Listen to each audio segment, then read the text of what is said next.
सुमनसवन्दित सुन्दरि माधवि चन्द्र सहोदरि हेममयि मुनिगणवन्दित मोक्षप्रदायिनि मञ्जुळभाषिणि वेदनुते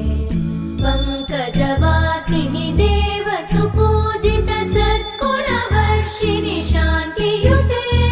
जय जय हे मधुसूदन कामिनि आदिलक्ष्मि जय पालय माम्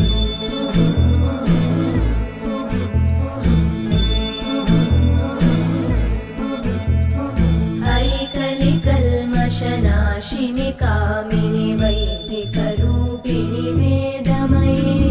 क्षीरसमुद्भव